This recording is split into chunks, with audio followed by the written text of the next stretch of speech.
ॐ अज्ञानतिमिरान्ध्यस्य ज्ञानाञ्जनशलाकया चक्षुरुन्मीलितं येन तस्मै श्रीगुरवे नमः।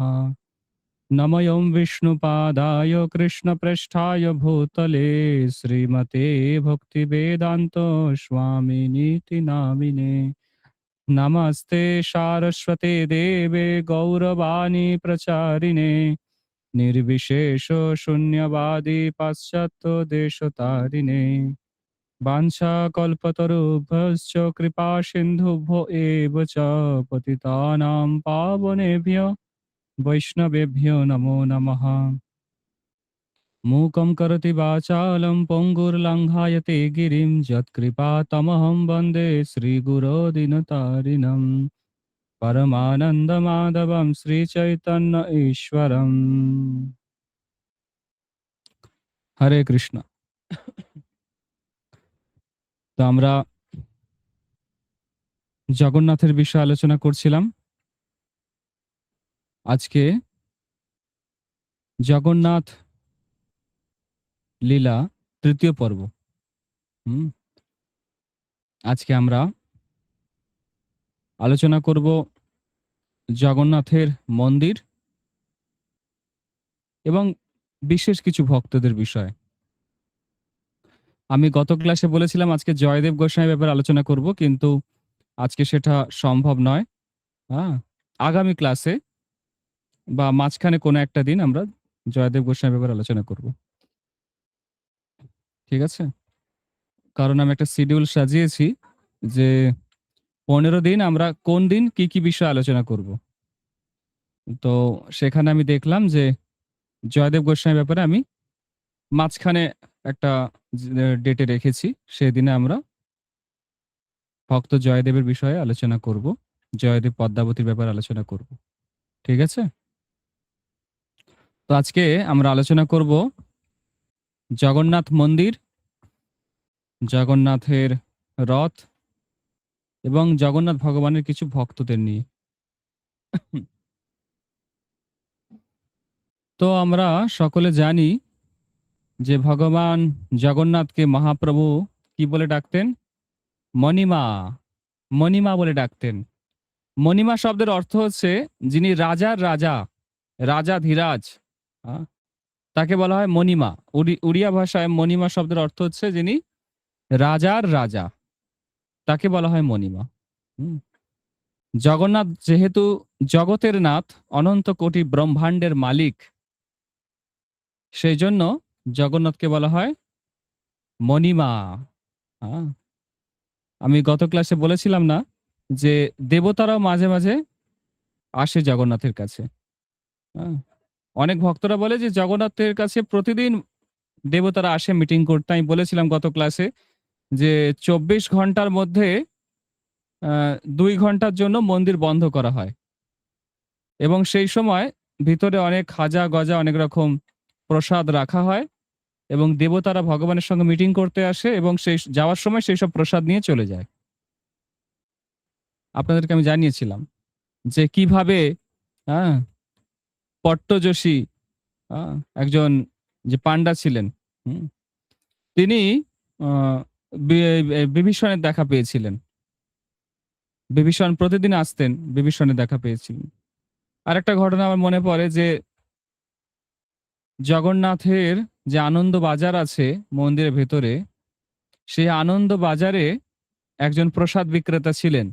সে প্রসাদ বিক্রি করত, আর একজন প্রতিদিন প্রসাদ পেয়ে চলে যেত, পয়সা দিত না।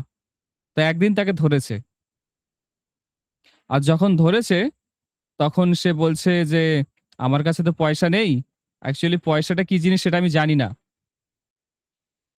তখন সেই পান্ডা খুব রেগে গেছে যে তুমি প্রতিদিন প্রসাদ পেয়ে চলে যাও আর পয়সা দাও না, এখন বলছো পয়সা কি জিনিস জানি না, ইয়ার কি পেয়েছো, মজা পেয়েছো, বলে তাকে মারতে যায় এরকম একটা অবস্থা।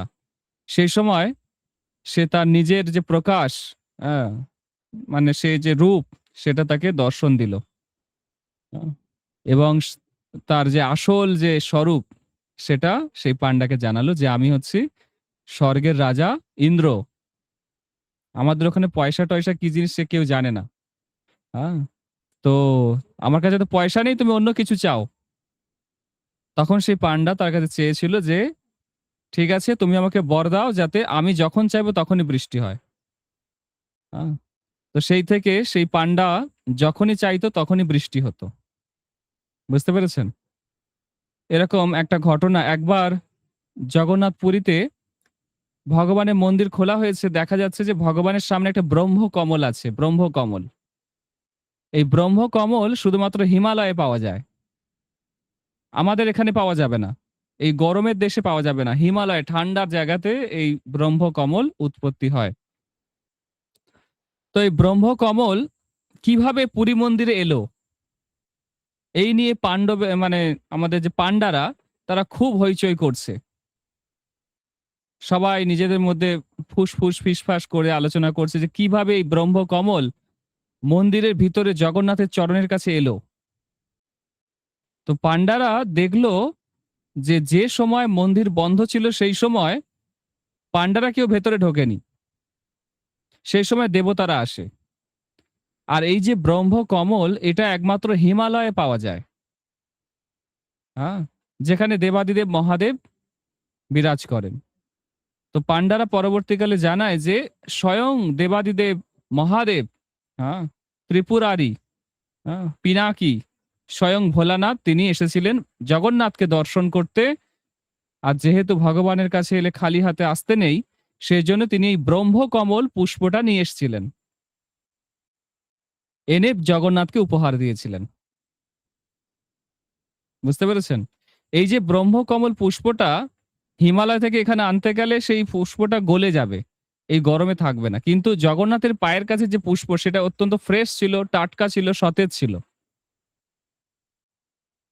পুরী অ্যাডমিনিস্ট্রেশন যে বোর্ড আছে সেখানে একটা কাঁচের বক্সের ভেতরে এই ফুলটা রেখে দেওয়া হয়েছিল। প্রায় ২-৩ বছর ছিল এই ফুলটা। এবং এই ফুলটাকে অনেকেই দেখতে পেয়েছে। বুঝতে পেরেছেন? সেই সময়কালে যারা পুরীতে গেছে তারা সেই পুষ্পটাকে দেখতে পেয়েছে। সুতরাং জগন্নাথ হচ্ছে কি রাজাধিরাজ। তিনি রাজার রাজা। হ্যাঁ? এই জগন্নাথের যে লীলা মানে অফুরন্ত। আপনারা জানলে অবাক হয়ে যাবেন যে আমরা দিনে কতবার পোশাক পরিবর্তন করি। বা আমাদের যে ইসকনে আমরা কতবার জগন্নাথ বা ভগবানের পোশাক পরিবর্তন করি খুব জোর ২ বার। ২ বার পরিবর্তন করি। ভগবানের পোশাক আমরা ২ বার পরিবর্তন করে দিই। হ্যাঁ? কিন্তু জগন্নাথ পুরীতে, পুরী মন্দিরে, শ্রীমন্দিরে ৫ বার জগন্নাথের পোশাক পরিবর্তন হয় ডেইলি। কবার হয়? ৫ বার। হ্যাঁ, জগন্নাথ ৫ বার পোশাক পরিবর্তন করে। বুঝতে পেরেছেন? রাজা হলে যেমন হয় আরকি। যে একটু ঘেমে গেছি, পাল্টে আবার একটা নতুন পোশাক পরে নেওয়া। এটা ভালো লাগছে না আবার একটা অন্য পরে নেওয়া। তো রাজা ইন্দ্রদম্ন সত্য যুগে এই স্ট্যান্ডার্ড রেখে গেছিলেন। হ্যাঁ? যে প্রতিদিন জগন্নাথের ৫ বার পোশাক পরিবর্তন হবে। সবথেকে সুন্দর পোশাক পরানো হয় রাতের বেলা। রাতের বেলা তো মানুষজন যায় না খুব একটা। তো এখন যে আমি পুরী গেলাম, এখন গিয়ে দেখছি রাতের বেলা তো লক্ষ, লক্ষ লোকের ভিড়। ২টো ২:৩০ সময় লক্ষ, লক্ষ লোকের ভিড়। আ আমরা রাত ২:৩০ সময় গিয়ে দর্শন করলাম, এবারে পুরীতে গিয়ে। তো ভগবান যে রাতের বেলা সাজে অত্যন্ত সুন্দরভাবে পুষ্প দিয়ে সাজে। এটাকে বলা হয় বড়বেশ। বড়বেশ বলা হয় এটাকে। আর এই সাজ পরে জগন্নাথ দেবতাদের সঙ্গে মিটিং করে। বুঝতে পেরেছেন? এই জগন্নাথের মন্দিরে প্রতিদিন প্রায় একটা করে অনুষ্ঠান হয় সুন্দর করে। আ কেউ জানতে পারে, কেউ জানতে পারে না। প্রতিদিনই একটা না একটা কিছু না কিছু অনুষ্ঠান হচ্ছে। আমরা যখন গেছিলাম পুরীতে জগন্নাথের দাড়ি কাটা হচ্ছিল। বলল, "আজকে প্রভু বিকেল ৫টা থেকে রাত ১০টা পর্যন্ত মন্দির বন্ধ।" কেন? না জগন্নাথ দাড়ি কাটবে। জগন্নাথ আবার দাড়ি কাটবে সে কি কথা? বলছে, "হ্যাঁ, জগন্নাথ দাঁড়িয়ে আছে। জগন্নাথ মানব লীলা করছে। জগন্নাথ দাড়ি কাটে।" হ্যাঁ?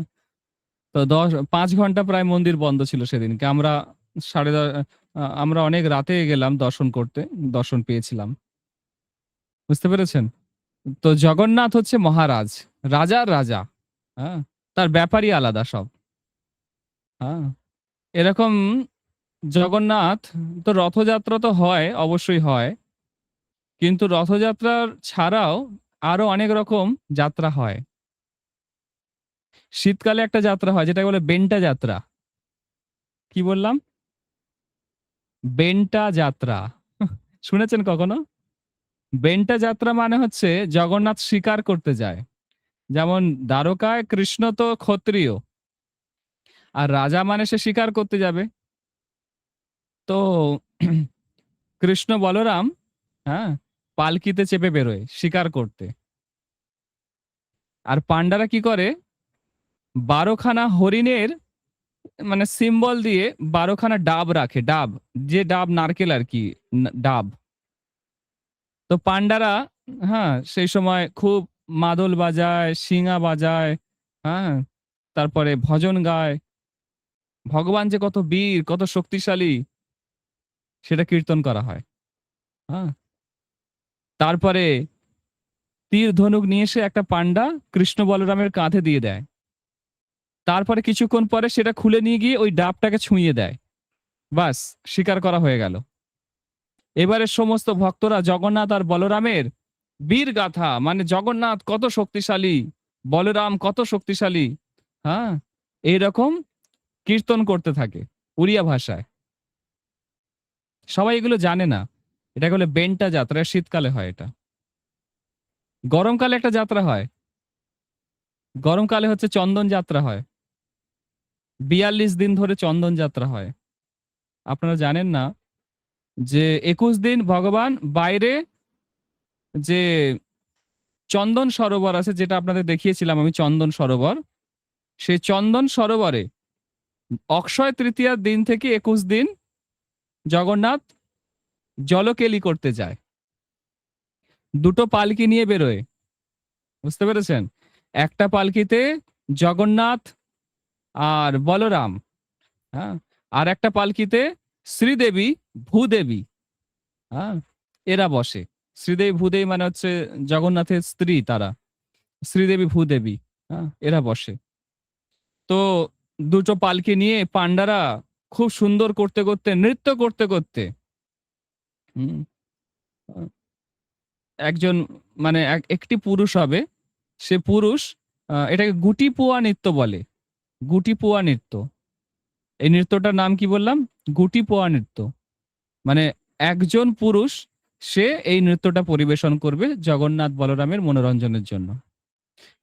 কেউ শিঙা বাজাবে, কেউ মাদল বাজাবে, কেউ করতাল বাজাবে, হ্যাঁ, এরকম নানা রকম বাদ্যযন্ত্র বাজবে, আর সবাই সুন্দর করে কীর্তন করবে উড়িয়া ভাষায়। আর পঞ্চ যে শিব আছে, 5জন শিব আছে, আপনারা জানেন তো? লোকনাথ মহাদেব, যমেশ্বর মহাদেব, এরকম 5জন, কপালমোচন মহাদেব, এরকম 5জন মহাদেব আছে। 5জন মহাদেব পঞ্চ পাণ্ডবের রূপ ধারণ করে। আর হরগৌরী, এরা সবাই এসে ওই গরু স্তম্ভের কাছে ওয়েট করে। আর ভগবান দুটো পালকি নিয়ে আসে, পান্ডারা তাদের নিয়ে আসে। তারপরে পুরো একদম চন্দন সরোবর পর্যন্ত, শ্রী মন্দির থেকে চন্দন সরোবর পর্যন্ত রাস্তাতে যত লোকের দোকান আছে, সব দোকানের সামনে লোকেরা সুন্দর করে ধূপ ধুনো, আলপনা দেবে, ধুনো দেবে।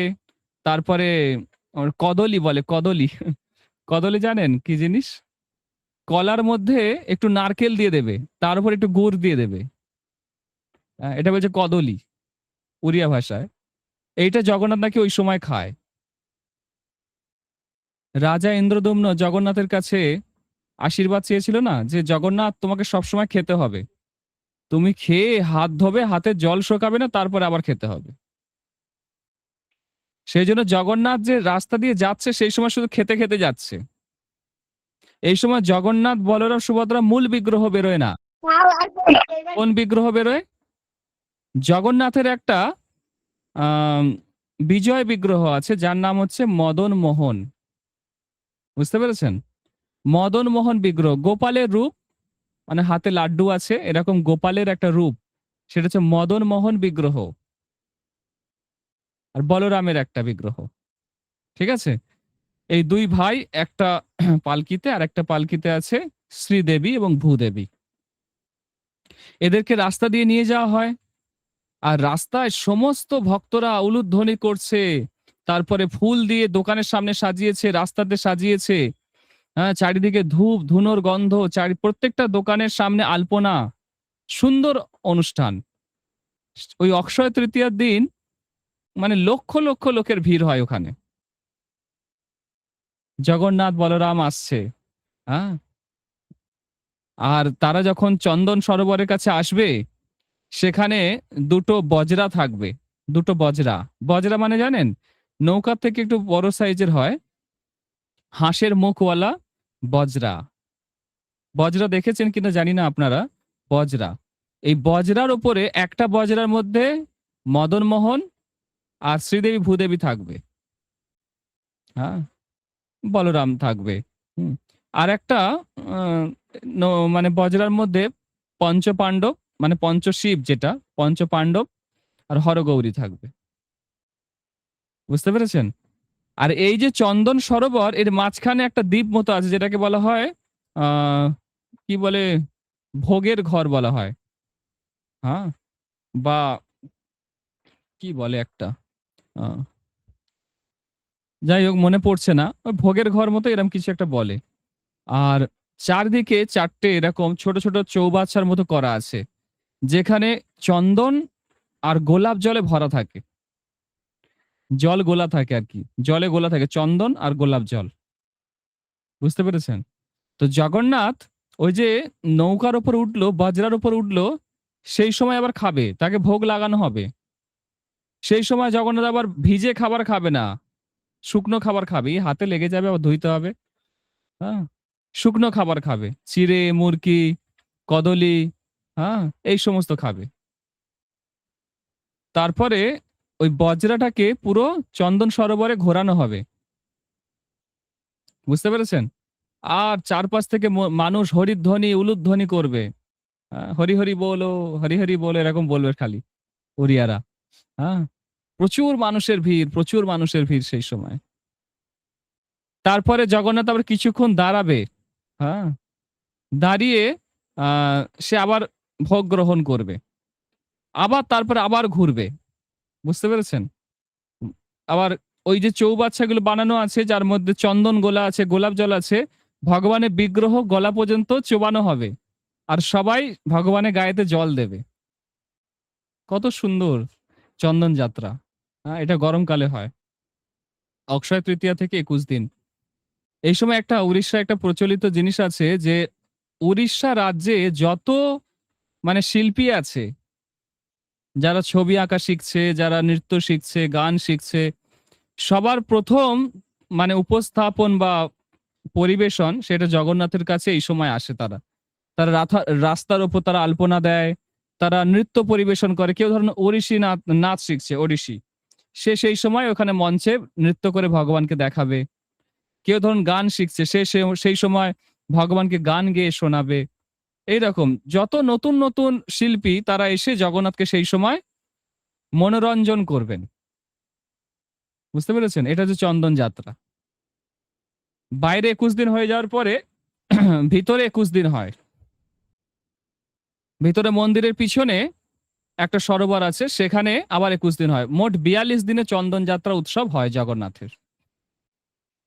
তো বেন্টা যাত্রা বললাম শীতকালে হয়, জগন্নাথ শিকার করতে যায়। চন্দন যাত্রা গরমকালে হয়, ঠিক আছে। আর একটা যাত্রা আছে, জগন্নাথ চুরি করতে বেরোয় রাতের বেলা, পান্ডারা নিয়ে বেরোয়, ওটাকে বলে হয় দ্রোণ যাত্রা। কি বলা হয়? দ্রোণ যাত্রা। দ্রোণ নামে একটা ফুল আছে, এর পিছনে ইতিহাস আছে।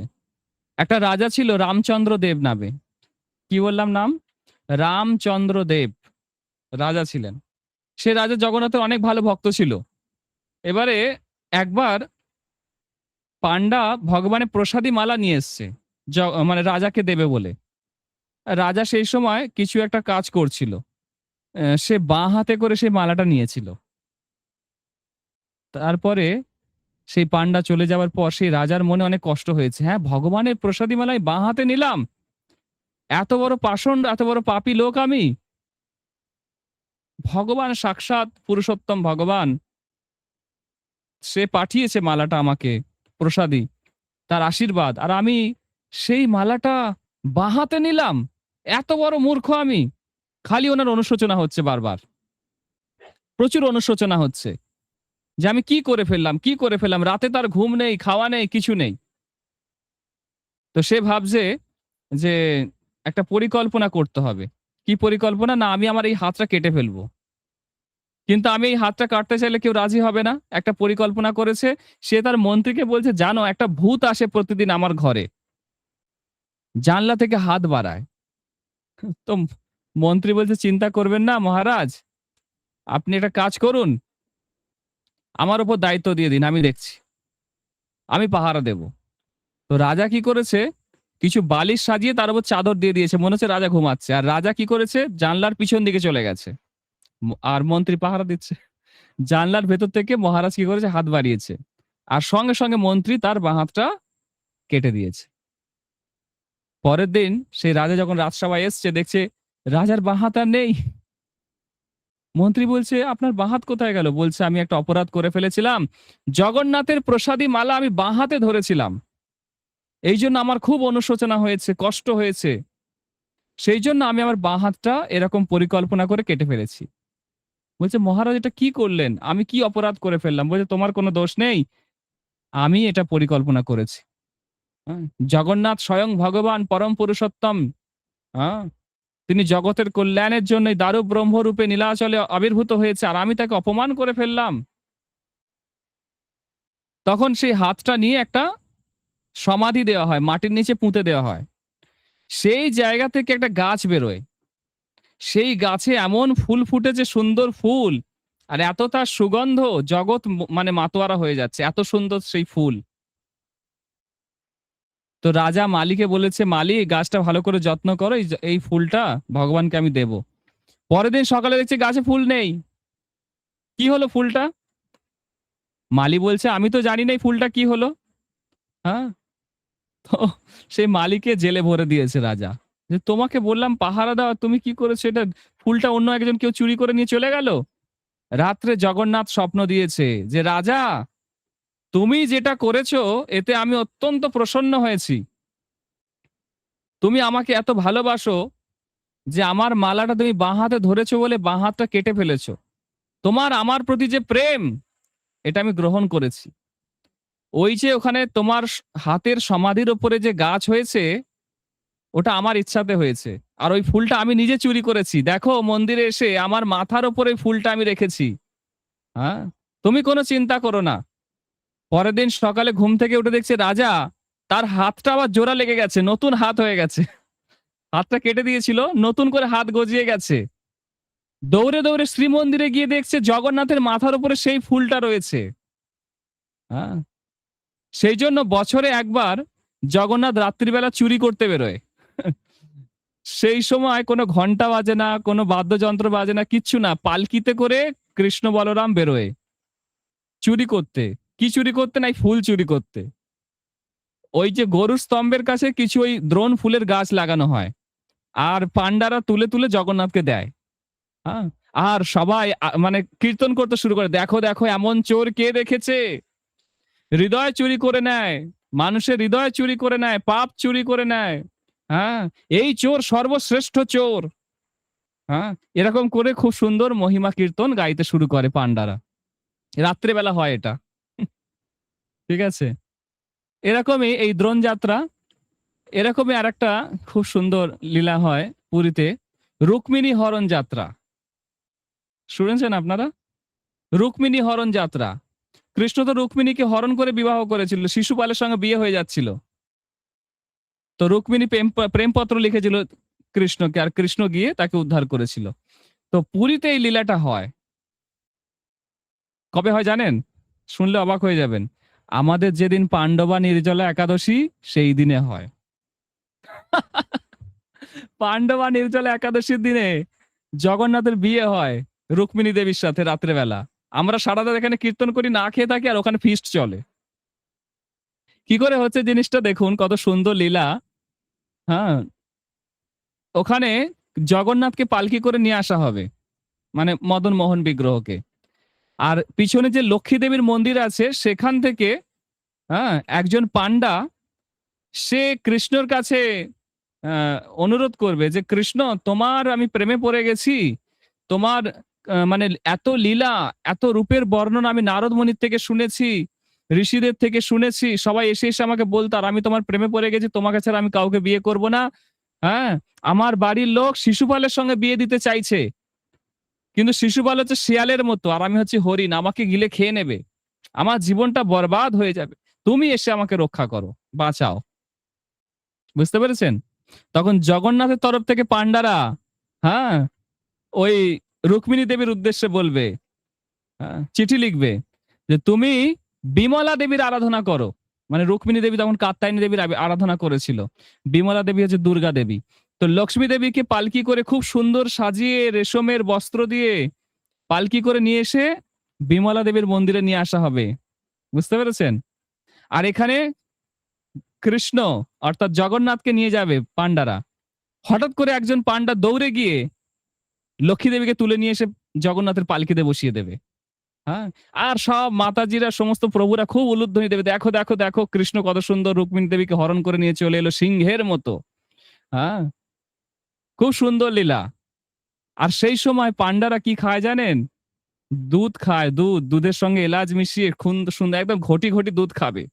ওদের আবার বরযাত্রী কনে যাত্রী আছে, আবার রুক্মিণী দেবীর দলে আবার লোক আছে আলাদা কনে যাত্রী, আবার কৃষ্ণের দিকে জগন্নাথের দিকে আবার বরযাত্রী আছে।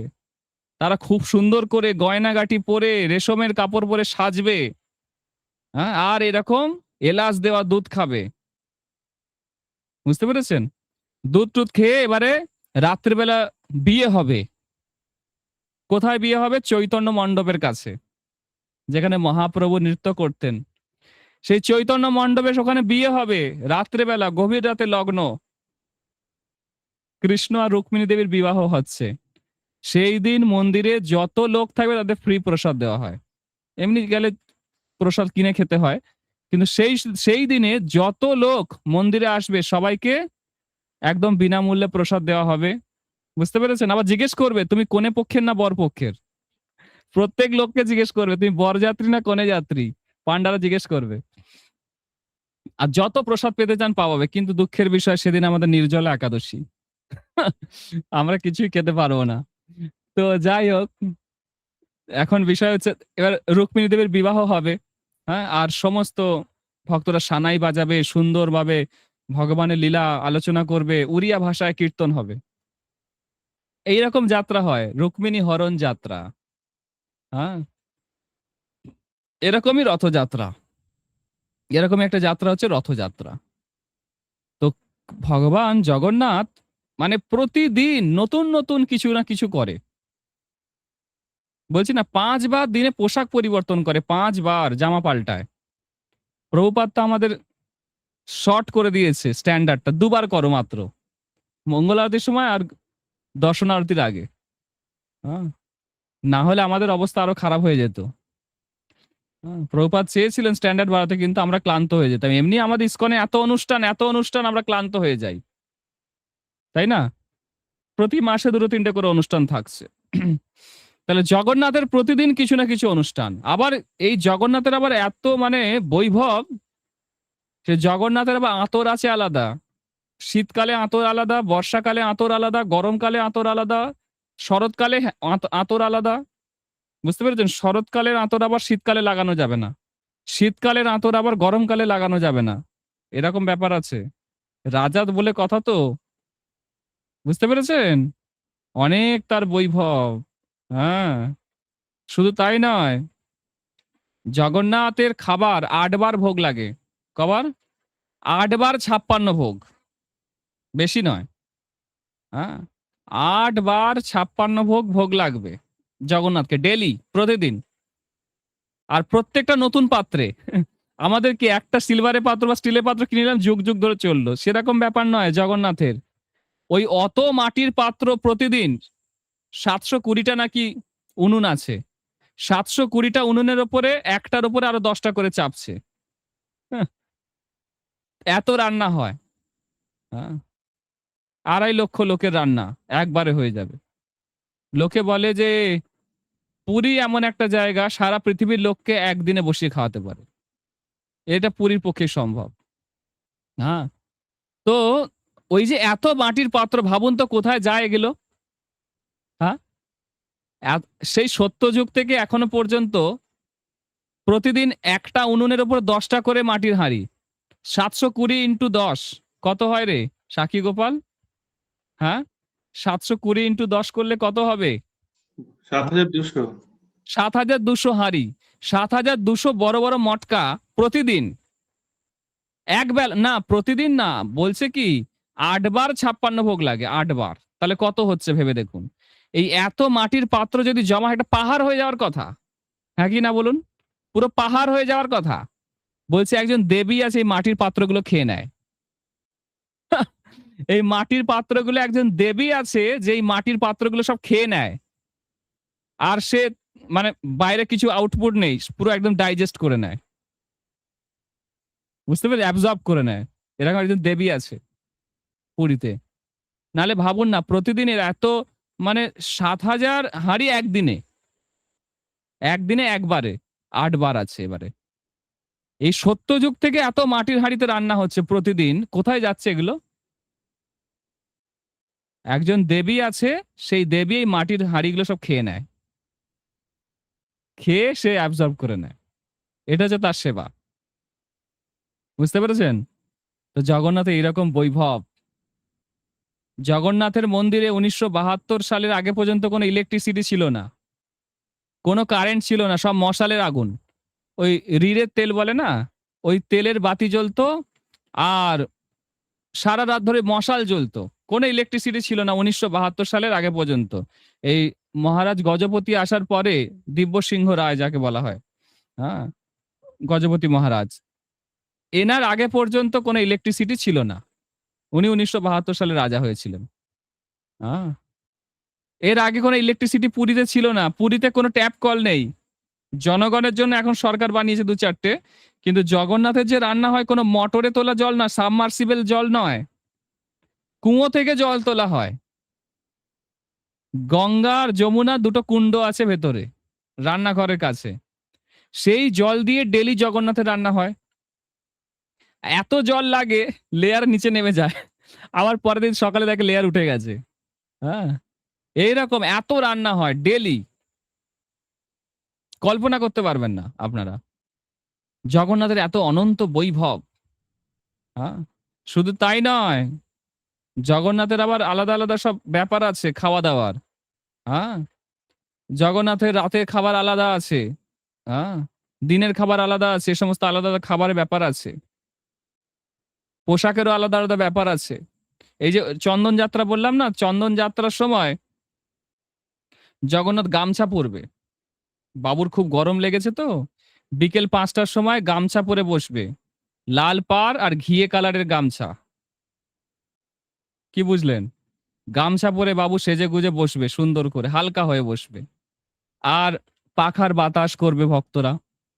যদি সেই পাখাটা ভগবানের গায়ে একবার ঠেকে গেছে, মহা স্নান করাতে হবে। মহা স্নান। আর যতক্ষণ না স্নান হবে ভোগ লাগবে না। মহা স্নান করান, একবার তো ঠেকেই গেছিল জগন্নাথের গায়ে পাখা। আর মহা স্নান করাবে, যে নদীর জল থেকে আনবে, জল নিয়ে এসে স্নান করানোর কথা, সেই নদী শুকিয়ে গেছে গরমকালে। কি হবে এবারে? তখনকার যারা পান্ডা ছিল তারা, তখন তো এত হোটেল রেস্তোরাঁ এত কিছু ছিল না। ওই মন্দিরে যা রান্না হতো সেটাই সমস্ত, যত ওই 6000 লোক পুরোহিত। আমি বললাম না জগন্নাথের যা পুরোহিত আর পান্ডা 6000, সব মিলিয়ে 6000 ডেলি প্রসাদ পায়। তা 6000 লোকের খাওয়া বন্ধ। বুঝতে পেরেছেন? লাস্টে অনন্ত বাসুদেব মন্দির থেকে প্রসাদ আনানো হয়েছিল। এরকম জগন্নাথের অনন্ত বৈভব, জগন্নাথের বৈভব কল্পনা করতে পারবেন না, যে জগন্নাথ রাজা ধীরাজ। আগের দিন একবার বললাম না যে একজন সেট এসছিল, সে বলছে তোমাদের এটা ভগবান? হ্যাঁ, না আমি 1 লাখ টাকা দিচ্ছি, এটা একদিনে খরচ করে দেখাও তো। 1 লাখ স্বর্ণ মুদ্রা। সবাই তো চিন্তায় পড়ে গেছে, ভাবছি এ তো জগন্নাথকে অপমান করতে এসছে। হ্যাঁ, অবশেষে রাজাকে স্বপ্ন দিয়ে ভগবান বলেছে একটা পান খেতে চাই আমি, আর বেশি কিছু না। ভগবানকে রাজা বলছে পান, ভগবান একটা পান, পানের আর ক পয়সা দাম? বলছে না, তার মধ্যে একটা বিশেষ মশলা থাকবে, সেটা হচ্ছে গজমতি চূর্ণ। গজমতি চূর্ণ? হ্যাঁ। হাতিরা খুব কামুক হয়, তার মধ্যে যে হাতি ব্রহ্মচারী তার মাথায় একটা মণি হয়, সেই মণিটা গুঁড়ো করে মশলা হয়, সেই গুঁড়ো ডাস্ট পানের মধ্যে দিতে হবে। হ্যাঁ, লক্ষ লক্ষ হাতিকে মারলে একটা হাতি ব্রহ্মচারী বেরোবে কিনা সন্দেহ আছে। বুঝতে পেরেছেন কত বড় ব্যাপার? এই হচ্ছে জগন্নাথের লীলা। জগন্নাথ সাধারণ লোক নয়, ও বিশাল বৈভব, বিশাল বৈভব। হ্যাঁ, রমা ব্রহ্মা মরপতি গণেশার্চিত পদ জগন্নাথ স্বামী নয়ন পথগামী ভব তুমি। হ্যাঁ, রমা ব্রহ্মা, হ্যাঁ, এরা সবাই, রমা মানে হচ্ছে লক্ষ্মী দেবী, ব্রহ্মা, হ্যাঁ, গণপতি, এরা সবাই ভগবানের সবসময় স্তুতি করছে এই জগন্নাথের। সাধারণ ব্যাপার নয়। হ্যাঁ, অনন্ত বৈভব, অনন্ত বৈভব এই জগন্নাথের। হ্যাঁ, এর লীলাও অনন্ত, জগন্নাথের লীলাও অনন্ত আছে। 1903-এর দশকে আমি তো বললাম না, জগন্নাথের 36 রকমের পূজারী আছে, 36 মানে 36 প্রকার জাতির, 36 নিযক বলা হয়, 36 প্রকার জাতির পান্ডা আছে, 36 প্রকারের। আর 6000 পান্ডা। কেউ ধরুন কোনো পান্ডার দায়িত্ব হচ্ছে শুধু পাখি তাড়ানো। শ্রীমন্দিরে যত পাখি আসবে তাদেরকে শুধু গুলতি মেরে তাড়াবে, মুখে আওয়াজ করে তাড়াবে, এটা তাদের বংশ পরম্পরায় সবাই করে আসছে। তার বাবা করেছে, তার দাদু করেছে, তার দাদুর দাদু করেছে, তার দাদুর দাদু করেছে, সে করছে, তার ছেলে করবে, তার নাতি করবে, তার পুতি করবে, সবাই করবে, করবে, এটাই করবে, এটাই তার সেবা, তাদের পরিবারের এটাই সেবা। শুধু মন্দিরে পাখি তাড়াতে হবে। কেউ ভাবতে পারে যে আমি কেন পাখি তাড়াবো, আমি এত শিক্ষিত। ওখানে শিক্ষা ব্যাপার নেই। জগন্নাথ পুরীতে কিছু লোকই আছে যারা শুধু পাখি তাড়ায়, তাদের বংশ পরম্পরা শুধু পাখি তাড়াচ্ছে আর বাদর তাড়াচ্ছে। একটা গুলতি নিয়ে বসে থাকে, মুখে আওয়াজ করবে আর ঢিল ছুড়বে, বাস, এটাই তাদের সেবা। মন্দির থেকে ভরণ পোষণ পায়, কাপড় পায় আর খাবার পায়, কোনো টাকা পায় না। পুরীর যত পান্ডা আছে, পুরোহিত আছে, সেবায়িত আছে, দৈতাপতিরা আছে, এরা মন্দির থেকে শুধু প্রসাদ পায় আর কাপড় পায়, আর কিছু পায় না। বুঝতে পেরেছেন? বংশ পরম্পরায় করে আসছে। কেউ ধরুন জগন্নাথকে শুধু হাওয়া করে, সে হাওয়া করছে, তার বাবা হাওয়া করেছিল জগন্নাথকে, তার দাদু করেছিল, তার দাদু দাদু করেছিল, তার দাদুর দাদু করেছিল, সে করছে, তার ছেলে করবে, তার নাতি করবে, তার পুতি করবে, তার পুতির পুতি করবে, সবাই করে যাবে। ভাবুন, এইভাবেই চলছে। কেউ ধরুন কুমড়ো কাটে, তার বংশ পরম্পরার লোক শুধু কুমড়োই কেটে যাচ্ছে। কেউ ধরুন জগন্নাথের জন্য রান্না করে, তার বংশ পরম্পরার লোক শুধু রান্নাই করে যাচ্ছে। কেউ ধরুন জল বয়, শুধু জগন্নাথের রান্নাঘরে জল দেয়, ও বংশ পরম্পরার লোক শুধু জলই দিয়ে যাচ্ছে, বাস। হ্যাঁ, কেউ ধরুন একটা সেবা আছে, জগন্নাথ যখন স্নান যাত্রার সময় রত্নবেদিতে ওঠে, স্নান বেদিতে ওঠে, জগন্নাথের মাথার উপর দেখবেন একটা সাজ থাকে, সুন্দর ময়ূরের পাখার মতো একটা ঢাকের সাজ থাকে, দেখেছেন আপনারা, খেয়াল করেছেন? সেই সাজটা একটা বংশের, মানে একটা পরিবারের লোকেরা সারা বছর ধরে বানায়, ওদের ওটাই সেবা। কোন কোন পান্ডা আছে শুধু ভগবানের মালা গাঁথে, কেউ ভগবানকে শয়ন দেয়, কেউ ভগবানকে ভোগ লাগায়, কেউ ভগবানকে ধরুন প্রদীপ সাজিয়ে দিচ্ছে, কেউ এসে আরতি করছে, কেউ আবার ওই আরতি নিয়ে গিয়ে মাথায় মাথায় সে প্রদীপটা দিচ্ছে। বুঝতে পেরেছেন? কেউ আবার ওটা মাজছে, পরিষ্কার করছে। সবার সেবা আলাদা, সমস্ত পান্ডাদের সেবা আলাদা। ধরুন আপনার সেবা প্রদীপ জ্বালানো, আপনি যতক্ষণ না আসছে সে ওই দাঁড়িয়ে থাকবে, ও নিজে জ্বালিয়ে নেবে না। আবার একটা একটা শ্রেণীর পান্ডাদের দায়িত্ব আছে, যার সেবা তাকে গিয়ে মনে করিয়ে দেওয়া যে তোমার আজকে সেবা আছে গো। এরকম 36 প্রকারের সেবক আছে, এবং টোটাল 6000 সেবক, পূজারী, পুরোহিত আছে ভগবান জগন্নাথের শ্রীমন্দিরে। বুঝতে পেরেছেন? মানে রেকর্ডেড এটা একদম। হ্যাঁ, এরকম জগন্নাথের বৈভব, অনন্ত বৈভব। হ্যাঁ, কেউ বলতে পারবে না আমার পাখায় হাওয়া করতে ভালো লাগছে না, বলতে পারবে না। সে করছে, তার ছেলে করেছে, তার ছেলেও করবে, তার নাতিও করবে, সবাই করতে হবে ওই পাখার হাওয়া। তাদের কোনো অভিযোগ নেই। জগন্নাথকে তারা এত বেশি ভালোবাসে, প্রাণ দিয়ে ভালোবাসে, প্রাণ দিয়ে ভালোবাসে। হ্যাঁ, তারা জগন্নাথ ছাড়া কিছু জানে না। আবার জগন্নাথের থেকে বলরামকে তারা বেশি মানে। বলরামকে তারা বলে বড় ঠাকুর। কি বলে? বড় ঠাকুর। বলরাম আবার একটুতে রেগে যায়। জগন্নাথ বলেন সুভদ্রা সোনার প্লেট আছে, সোনার প্লেটে ডেলি ভোগ লাগানো হয়। বুঝতে পেরেছেন? সুন্দর লীলা। হ্যাঁ, মানে 1903-এর দশকে একটা ঘটনা ঘটেছিল। এই যে 36 প্রকার পান্ডার মধ্যে এক প্রকার পান্ডা আছে, এদের বলে পতিত পাবন বানা। কি বলে? বৈকুণ্ঠপতি প্রভু, হরে কৃষ্ণ, বৈকুণ্ঠপতি প্রভু ঘুমিয়ে পড়ছেন? পতিত পাবন বানা, যারা এই পতাকা তোলে, পতাকা বাঁধে না প্রতিদিন বিকেল বেলায়, এদের বলে পতিত পাবন বানা। হ্যাঁ, এরা প্রতিদিন করে, মানে পতাকা তোলে। যতই শীত গ্রীষ্ম বর্ষা যাই হোক যেতে হবে, উপরে উপরে উঠে বিকেল বেলাতে পতাকা লাগাতে হবে। এবার যখন ওদের বংশে কোনো ছেলে জন্মায়, 8 বছর বয়স হলে তাকে ওই ওপরে তোলে। 8 বছর বয়স থেকে প্র্যাকটিস করায়। হ্যাঁ, এবার 1903-এর দশকে একবার একটা ঘটনা ঘটেছে যে একটা বাচ্চা ছেলেকে নিয়ে উঠেছে, এরকম 8 বছর বয়স হয়ে গেছে, তাকে নিয়ে তার বাবা উঠেছে, পতাকা বেঁধেছে। এবার নামার সময় না পাটা পিছলে গেছে। সে পড়তে পড়তে জয় জগন্নাথ বলেছে শুধু, বাস। এবার যে সে পড়ছে, পাবলিক দেখছে, ও মাটিতে পড়বে না, একটা মন্দিরের চূড়ার ওপর পড়বে আর তার মাথা থেঁতলে যাবে, মারা যাবে সে। সঙ্গে সঙ্গে কিছুক্ষণের মধ্যে কিছু বানর চলে এসে তাকে ধরে নিয়ে নামিয়ে দিল। বুঝতে পেরেছেন? এরকম সুন্দর লীলা হয়। অ্যাকচুয়ালি মাদলা পঞ্জিকা বলে একটা পঞ্জিকা আছে। আর নীলাদ্রি মহোদয় এবং মাদলা পঞ্জিকা। নীলাদ্রি মহোদয়ে সেই সত্যযুগ থেকে এখনো পর্যন্ত প্রতিদিনের হিসাব আছে ওখানে। প্রতিদিন জগন্নাথ মন্দিরে কত লোক আসছে, কি রান্না হচ্ছে, কি ঘটনা ঘটছে, সবকিছু লেখা আছে এখনো পর্যন্ত। এটাকে বলা হয় নীলাদ্রি মহোদয়। আর একটা আছে মাদলা পঞ্জিকা। বুঝতে পেরেছেন? তো এখানে উল্লেখ করা আছে পঞ্জিকাতে। ধরুন জগন্নাথ পুরীতে কখন আপনি কর্পূরের গন্ধ পেলেন, কর্পূরের গন্ধ পেলেন, হ্যাঁ, সেই সময় বুঝতে হবে যে এরকম ব্রহ্মলোক থেকে কেউ এসছে, সত্যলোক থেকে। ধরুন পারিজাত পুষ্পের গন্ধ পেলেন, তার মানে বুঝতে হবে স্বর্গলোক থেকে কেউ এসছে। হ্যাঁ, আওয়াজ করো না। ধরুন কখনো আপনারা চন্দনের গন্ধ পেলেন, হ্যাঁ, বুঝতে হবে ভগবান এসছে, ভগবান আশেপাশে ঘোরাঘুরি করছে। এইরকম জগন্নাথ পুরীতে বলছে গাধা পর্যন্ত চতুর্ভুজ নারায়ণ স্বরূপ।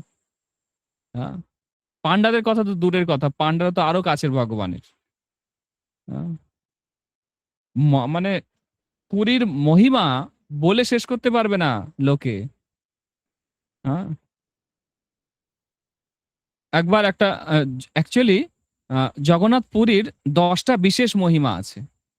10টা বিশেষ মহিমা আছে, যেটা সবাই বলে। হুম, সবাই আলোচনা করে 10টা বিশেষ মহিমা। কি সেই 10টা মহিমা? নাম্বার 1, জগন্নাথ মন্দিরে মাথার উপরে যে পতাকা উড়ছে সেটা বায়ু যেদিকে বইছে তার ঠিক উল্টো দিকে ওড়ে। বুঝতে পেরেছেন? মানে আমরা বৈষ্ণব থেকে শুনে আসছি, দেখে আসছি যে পতাকা যেদিকে ওড়ার কথা ঠিক তার উল্টো দিকে ওড়ে। এটা 1 নম্বর আশ্চর্য। 2 নম্বর আশ্চর্য হচ্ছে জগন্নাথ মন্দিরের উপর দিয়ে কোনো পাখি ওড়ে না। বুঝতে পেরেছেন? 3 নম্বর আশ্চর্য, সমুদ্রের এত কাছে মন্দির, সমুদ্রের আওয়াজ মন্দিরের ভেতর ঢোকে না। 4 নম্বর আশ্চর্য, জগন্নাথ মন্দিরের যে ভিতরের অংশ, সেখানে সবসময় পবনদেবের ঘোরাঘুরি হয়, সবসময় হাওয়া খেলছে সেখানে।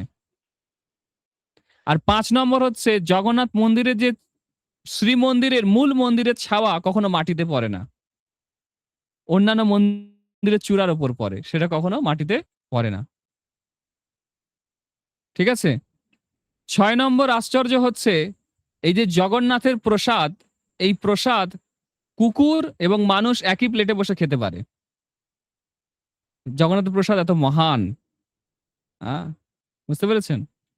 7 নম্বর আশ্চর্য হচ্ছে আহ, এই জগন্নাথ পুরীতে যে রান্নার পদ্ধতি, হ্যাঁ, স্বয়ং মহালক্ষ্মী রান্না করে।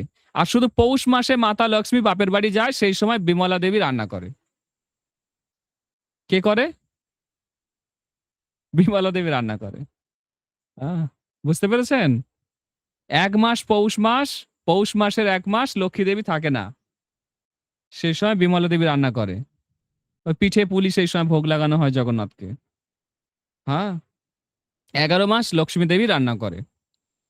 তো একটা হাঁড়ির উপরে এরকম আরো 9টা 10টা করে চাপিয়ে দেয়, এবং সেখানে আলাদা করে ঘাঁটতে হয় না, নাড়তে হয় না, মশলা দিতে হয় না, ফোড়ন দিতে হয় না, কিচ্ছু করতে হয় না। সব দিল, পরিমাণ মতো জল দিল, ব্যাস চাপিয়ে দিল।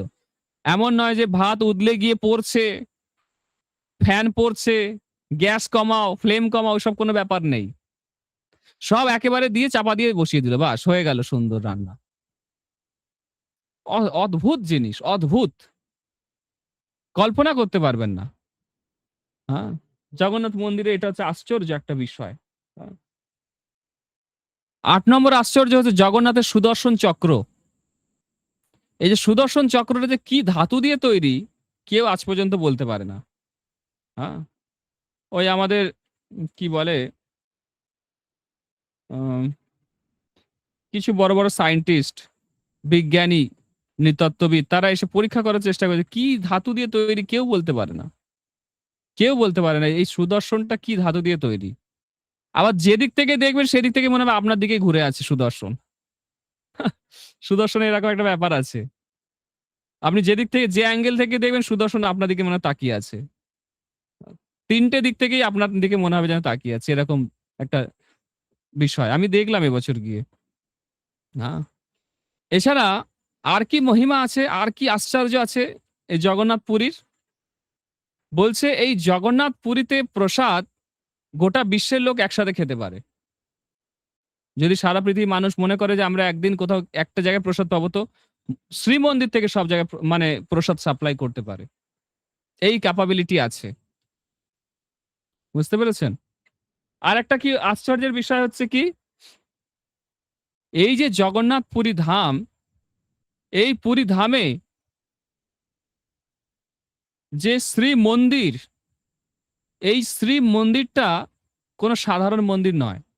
এই মন্দিরটা একটা পাহাড় কেটে বানানো হয়েছে। বুঝতে পেরেছেন? পাহাড় কেটে বানানো হয়েছে। হ্যাঁ, পরবর্তীকালে এই সমস্ত দেবদেবীদের মন্দিরগুলো আছে, 33 কোটি দেবদেবী ভেতরে আছে। 33 কোটি দেবদেবী সবাই রয়েছে। এমন কোন পৃথিবীতে কোনো মন্দির নেই, বিষ্ণু মন্দির, যেখানে বিমলা দেবী আছে, দুর্গা দেবী আছে, না। একমাত্র জগন্নাথ মন্দির যেখানে বিমলা দেবী মা রূপে অবস্থান করছে, মাতৃপদ দিয়েছে ভগবান। বুঝতে পেরেছেন? এই 10টা বিশেষ দিক আছে জগন্নাথের, 10টা আশ্চর্য। হ্যাঁ, এই শ্রী মন্দিরে। এছাড়া এই জগন্নাথ মন্দিরের এত মানে ঘটনা আছে, প্রতিদিন ঘটছে, যেগুলো শুনলে আপনারা অবাক হয়ে যাবেন। হ্যাঁ, শুনলে অবাক হয়ে যাবেন। আপনারা জানেন যে রাজা যারা আছে বর্তমানে, যে গজপতি মহারাজ, এরা ইন্দ্রদুম্ন মহারাজের বংশধর নয় এরা কেউ। কারণ রাজা ইন্দ্রদুম্ন জগন্নাথের কাছে প্রার্থনা করেছিল, জগন্নাথ আমার যেন কোনো সন্তান না হয়, সন্তান হলেই বলবে এটা আমার বাবা বানিয়েছে, বাবার সম্পত্তি, এটা যেন কেউ বলতে না পারে, সেই জন্য আমি যেন নিঃসন্তান থাকি। গুন্ডিচা মহারানী বলছে, আরে তুমি এটা কি চেয়ে ফেললে, আমাদের শ্রাদ্ধ তর্পণ করবে কে? জগন্নাথ স্বয়ং বললে আমি শ্রাদ্ধ তর্পণ করব তোমাদের। এখনো পর্যন্ত প্রতি বছর জগন্নাথকে ওরকম সাদা পোশাক পরানো হয়। হ্যাঁ, এবং জগন্নাথ বলরাম গুন্ডিচা এবং ইন্দ্রদুম্নের জন্য শ্রাদ্ধ করে, প্রতি বছর তর্পণ করে। বুঝতে পেরেছেন? এবং জগন্নাথ আর বলরাম বলেছিল গুন্ডিচাকে যে আমরা দুই ভাই আপনার সন্তান। বুঝতে পেরেছেন? তর্পণ করে এখনো পর্যন্ত জগন্নাথ গুন্ডিচা আর ইন্দ্রদুম্নের জন্য তর্পণ করে। তো এরা যারা বংশ, যারা রাজা হয়েছে, এরা কেউ কিন্তু রাজা ইন্দ্রদুম্নের বংশধর নয়। তখন একটা নিয়ম ছিল, হাতি বেরোতো রাজা খুঁজতে, হাতি বেরোতো রাজা খুঁজতে, হাতি যার গলায় গিয়ে মালা পরাবে সেই রাজা। যাত্রার গলায় গিয়ে মালা পরায় না হাতি, যে অত্যন্ত ধার্মিক, জিতেন্দ্রীয়, হ্যাঁ, শাস্ত্রজ্ঞ, হ্যাঁ, অত্যন্ত জ্ঞানী, যার মধ্যে অনেক গুণ আছে, তাকে গিয়ে মালা পরায়, সেই হাতিও সেরা, যেমন তেমন হাতি নয়। বুঝতে পেরেছেন? সেই থেকে এই যে গজপতি মহারাজ পর্যন্ত এইভাবে চলছে। গজপতি মহারাজের বাবা এর আগে রাজা ছিলেন। ১৯৭২ সালে গজপতি মহারাজ, হ্যাঁ, তিনি রাজা হন। এবং সেই বছর একটা সুন্দর ঘটনা ঘটে। যখন গজপতি মহারাজ প্রথম মানে রাজা হলেন, সেই বছর একটা খুব সুন্দর ঘটনা ঘটে। সেই বছর প্রথম ইলেকট্রিসিটি আসে পুরীতে। তার আগে পর্যন্ত মশাল জ্বলতো। এবারে এই পুরীতে সেই বছর প্রথম রথযাত্রার দায়িত্ব দেওয়া হলো পুলিশ কমিশনারকে। আর পুলিশ কমিশনার কি করেছে, একটা নোটবুক নিয়ে পুরো শিডিউল বানিয়েছে। ৬টার সময় রথ জগন্নাথ বেরোবে। প্রথমে সুদর্শন, তারপরে বলরাম, তারপরে সুভদ্রা, তারপরে জগন্নাথ। ৯টার মধ্যে রথের ওপর উঠে যাবে। ঠিক আছে? এখান থেকে রথযাত্রা শুরু হবে। ১২টার মধ্যে গুন্ডিচাতে পৌঁছে যাবে। আর এই রথযাত্রা হবে গোটা পৃথিবীতে, মানে যতদিন এখনো পর্যন্ত যতদিন রথযাত্রা হচ্ছে, রথযাত্রার ইতিহাসে সর্বপ্রথম এত তাড়াতাড়ি জগন্নাথের রথযাত্রা কমপ্লিট হয়েছে, এটা আমি করতে চাই। এরকম সেই পুলিশ কমিশনার শিডিউল বানিয়েছে। কি হয়েছে শুনুন এরপরে। সব পরিকল্পনা মাফিক চলছে সমস্ত কিছু। পান্ডাদের দায়িত্ব দেয়নি, সব কমিশনারদের দায়িত্ব, মানে পুলিশ কমিশনারের দায়িত্ব। তো সবাই সেই মতো কাজকর্ম করছে। যখন সুভদ্রা উঠে গেছে রথে, হ্যাঁ, বলরাম উঠে গেছে, সুদর্শন উঠে গেছে, জগন্নাথকে, তার যে রথ নন্দী ঘোষ, ওই সিঁড়ির আগে পর্যন্ত নিয়ে আসতে পেরেছে, আর জগন্নাথকে তুলতে পারছে না। রথে আর তুলতে পারছে না, সিঁড়িতে উঠছে না জগন্নাথ। দুবার তিনবার পান্ডাদের দল পাল্টানো হলো, কিছুতেই উঠছে না, ১ ইঞ্চি সরছে না জগন্নাথ। সেই পুলিশ কমিশনার ভাবছে বোধহয় এরা ঢং করছে, কিছু পান্ডাগুলো গন্ডগোল করছে। অনেক পুলিশ লাগিয়েছে, হ্যাঁ, অনেক পুলিশ গিয়ে প্রচেষ্টা করছে জগন্নাথকে তোলার, ১ ইঞ্চি সরছে না, ১ ইঞ্চি তুলতে পারেনি। হ্যাঁ, হাতি ঘোড়া দিয়ে টেনে তোলার চেষ্টা করেছে, হয়নি, হয়নি। ৯টা থেকে ১০টা বেজে গেল, ১০টা থেকে ১১টা, ১২টা, ১টা, ২টো বেজে গেল, তখনও জগন্নাথ ওই সিঁড়ির নিচেই বসে আছে, রথেই ওঠেনি। যে স্বয়ং পরমেশ্বর ভগবান, যে নিজের ইচ্ছাতে চলে, আর এই পুলিশ কমিশনার এসে কি করেছে, শিডিউল বানিয়ে জগন্নাথের রথযাত্রা করবে, ভগবানের উপর ছড়ি ঘোরানোর চেষ্টা করেছে। জগন্নাথ রেগে গেছে, আমি উঠবই না রথে। বুঝতে পেরেছেন? সেই বছর সব থেকে লেট হয়েছিল রথযাত্রা। ও চেয়েছিল সব থেকে আগে রথ পৌঁছে দেবে গুন্ডিচাতে, সব থেকে লেট হয়েছিল। এখনো পর্যন্ত সব থেকে লেট, সব থেকে দেরিতে রথ পৌঁছেছে সেই বছর। বুঝতে পেরেছেন? তারপরে এই গজপতি মহারাজ বলছে, ভগবানের কাছে একটা রূপোর প্লেটে পান নিয়ে এসছে, এসে ভগবানকে দিয়েছে, বলছে ভগবান আমি এই বছর প্রথম রাজা হয়েছি, এই বছর যদি এরকম হয় আমার তো জীবন আমি ত্যাগ করে দেব। প্রচুর কান্নাকাটি করছে, কিন্তু জগন্নাথ কিছুতেই নড়ছে না। লাস্টে গজপতি মহারাজ ধ্যানে বসলেন, জগন্নাথের কাছে অনেক কাঁদতে কাঁদতে প্রার্থনা করলেন। তারপরে তিনি বললেন ঠিক আছে, এবার সবাই উলুধ্বনি দাও, কাঁসর বাজাও, এবার জগন্নাথ উঠবে। মানে একদম ৩ মিনিটের মধ্যে জগন্নাথ রথে উঠে গেল। ৩ মিনিটের মধ্যে জগন্নাথ রথে উঠে গেল। বুঝতে পেরেছেন? জগন্নাথ নিজের ইচ্ছায় চলে, কেউ ওনাকে চালনা করতে পারবে না। অনেকে বলে রথে স্টিয়ারিং লাগান, জগন্নাথের রথে কোনো স্টিয়ারিং নেই। বুঝতে পেরেছেন? ওই যে গুন্ডিচা পর্যন্ত যায় জগন্নাথের রথ, কোনো স্টিয়ারিং নেই। আমাকে বলে, অনেকে ভক্ত বলেছে আমাদের রথে স্টিয়ারিং লাগাতে, যাতে অনেকগুলো এই মোড়গুলোতে ঘুরতে সুবিধা হয়। কিন্তু জগন্নাথের রথের কোনো স্টিয়ারিং নেই। আগে তো ৬টা রথ হতো। আগে গুন্ডিচা মন্দির, শ্রীমন্দিরের মাঝখানে একটা নদী যেত, নদী বইতো। বুঝতে পেরেছেন? নদী ছিল। জগন্নাথ বললাম সুভদ্রাকে নদীর এপার পর্যন্ত নিয়ে যাওয়া হতো, নৌকা করে পার করে আবার বাকি মানে রথে তোলা হতো, আবার ৩টে রথ নদীর ওপারে থাকতো, সেই রথে করে গুন্ডিচা যেত। এরকম ছিল। পরবর্তীকালে একজন রাজা এসে সেটা বন্ধ করে দেয়, সেই নদীটা বুঝিয়ে দেয়, বড় রাস্তা হয়ে যায় তখন। বুঝতে পেরেছেন? তো তারপরে তো সেই কমিশনারকে আর দেখা যায়নি, সে হাওয়া। পুরো সারা জীবনের মতো কোথায় যে হাওয়া হয়ে গেল ভগবান জানে।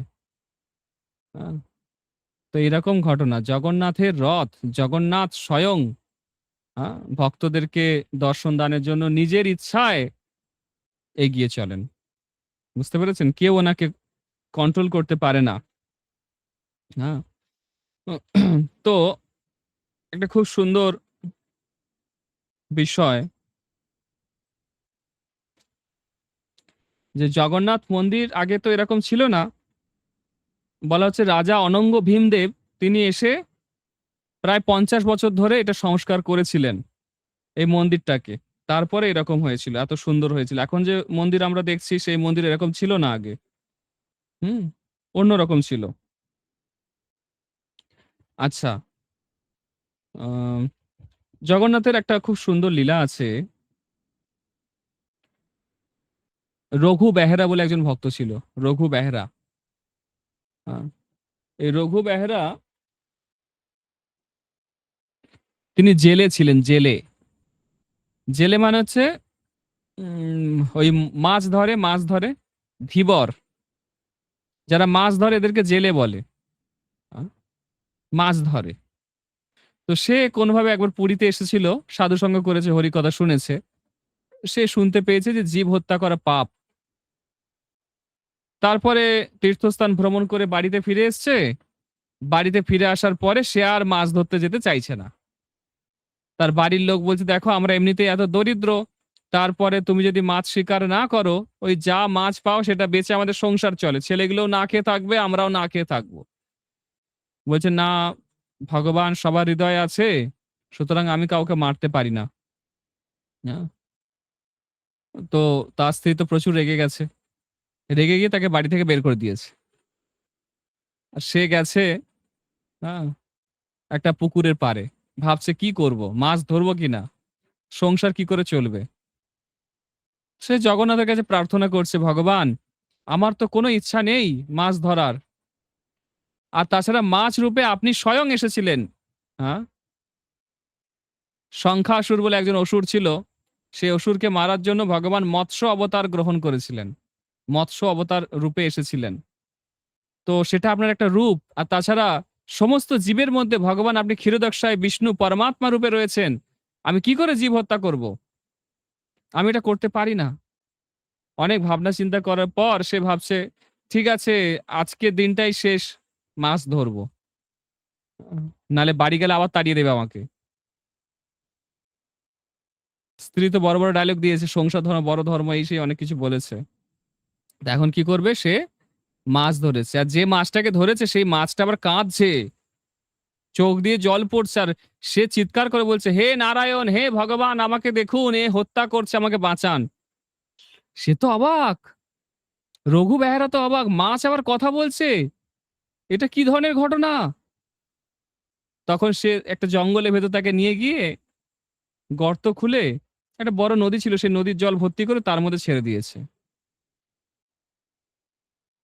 আপনারা জানলে জানেন হয়তো, অনেকে যারা মৎস্যজীবী তারা জানে যে একটা পুকুর থেকে মাছ তুলে অন্য পুকুরের সঙ্গে সঙ্গে ফেলে দেয় না, বা অন্য নদীতে গিয়ে ফেলে দেয় না, সেই নদীর কিছুটা জল স্টোর করে তার মধ্যে ছেড়ে রাখে, সে তাকে তাকে সেটা সহ্য করায়, সেই জলটা শুট হচ্ছে কিনা দেখে।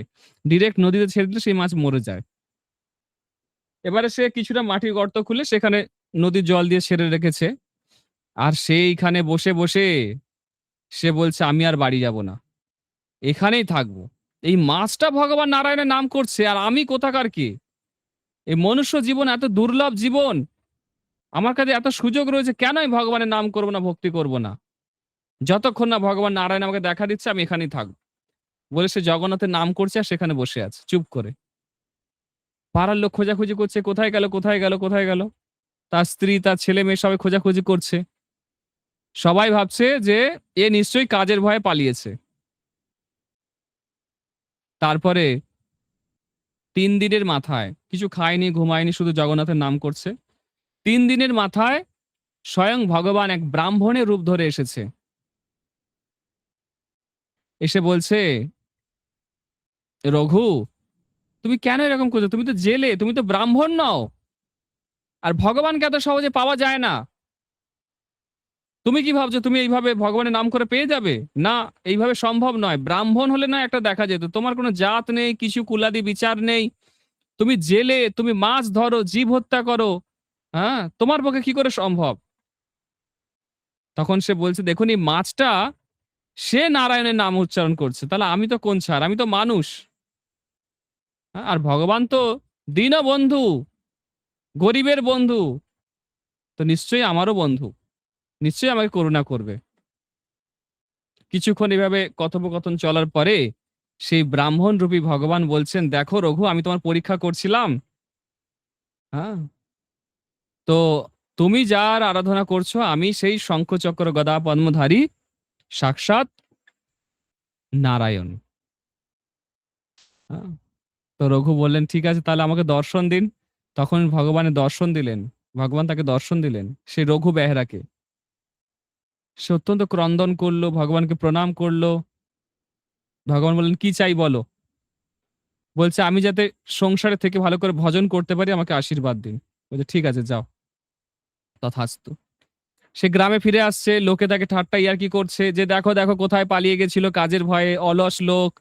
হ্যাঁ, সংসারের প্রতি বৈরাগ্য জন্মেছে, ছেলে মেয়েকে খাওয়াতে পারে না, এরকম অনেক কথা বলছে। সে কারো কথায় কর্ণপাত না করে বাড়ি ফিরে গেছে। পরিবারের লোক খুব আনন্দ পেয়েছে, তার স্ত্রী, ছেলে মেয়ে, মা বাবা খুব আনন্দ পেয়েছে যে কোথায় চলে গেছিল, ফিরে এসেছে। তারপরে